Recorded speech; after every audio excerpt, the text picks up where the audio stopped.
ഒരു കാലത്ത് റഷ്യൻ നോവലുകൾ അങ്ങേ സ്വാധീനിച്ചിട്ടുണ്ടോ?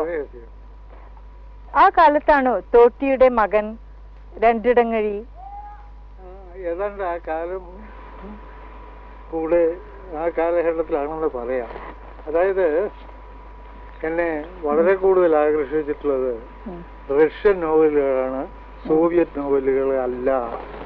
ഇത് ഞാന് 1958 സോവിയറ്റ് യൂണിയനിൽ പോയപ്പോൾ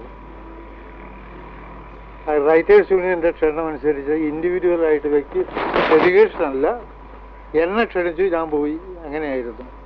അവിടെ ഞാൻ ചെയ്ത പ്രസംഗത്തില് ഈ ഡോസ്റ്റോവസ്കിയെയും ടോൾസ്റ്റോയിയെയും ഗോർക്കി അല്ല, ഗോർക്കി ഇല്ല. ഓഹോ, അന്ന് ഗോർക്കിയുടെ അമ്മ വായിച്ചിട്ടില്ലേ? വളരെ പ്രചാരത്തിലിരിക്കുന്ന കാലമാണ്. എല്ലാ ലാംഗ്വേജസിലും വന്ന് പല എഡിഷൻസ് വന്നു കഴിഞ്ഞ കാലമാണ്. അന്ന് ഗാഗോൾ തുടങ്ങിയുള്ള റഷ്യൻ എഴുത്തുകാരെ പരാമർശിച്ച് ഞാൻ പ്രസംഗിച്ചുള്ളൂ.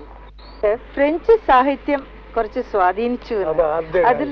അതെ, ആദ്യകാലത്ത് അത് എമിൽ സോളയാണോ, മോപ്പാസാങ് ആണോ? മോപ്പാസോങ്, ബാൽസാക്,